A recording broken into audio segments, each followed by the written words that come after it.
மறைந்த முன்னாள் முதல்வர் எம்ஜிஆரின் 108வது பிறந்த நாளை முன்னிட்டு அதிமுக சார்பில் முன்னாள் அமைச்சர் செல்லூர் ராஜு தலைமையில் மதுரை மேலமாசி வீதி தெற்கு மாசி வீதி சந்திப்பில் உள்ள டி.எம். கோர் பகுதியில் பொதுக்கூட்டம் நடைபெற்றது.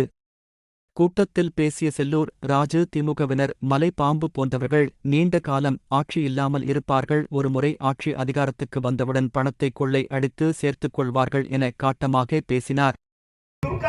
பின்னாலே போலீஸ் துருத்துன்னு போறான். இன்ப நிதிக்கு பாதுகாப்பு மாவட்ட ஆட்சித்தலைவரை எழுப்பி விடுகிறாங்க.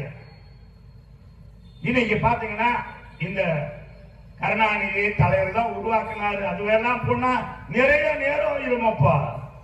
அதை சொன்னா வரம் கொடுத்தவன் தலையிலேயே கைய வைத்தவன் நான் கருணாநிதி. எதுக்கு திமுகவை தீய சக்தி என்று சொல்கிறோம்?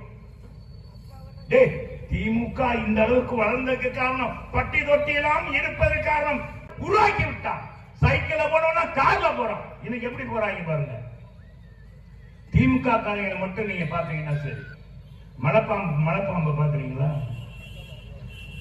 கேள்விப்பட்டீங்களா? மலைப்பாம்பை எல்லாரும் பார்த்திருப்பீங்க. இந்த மலைப்பாம்பு என்ன செய்யணும்? 6 மாதம் கூட பட்டினியா இருக்கு. 6 மாதம் கூட பட்டினியா இருக்கு. ஒரு ஆடு ஏதாவது ஒண்ணு கிடைச்சா ஒரு அடி அடிச்சு சாப்பிட்டு வச்சுக்க. அது மாதிரி இல்லைங்க. ஒரு முறை ஆட்சிக்கு வந்தாலும் சரி சொட்ட தொலைச்சிடுவாங்க. சொல்லு எப்பவுமே அப்படித்தான். அதான் தலைவர் கணக்கு கேட்டார். இது வரலாறு. தலைவர் கட்சியிலிருந்து நீக்கணும்னு ஒரு பஸ் போலையே.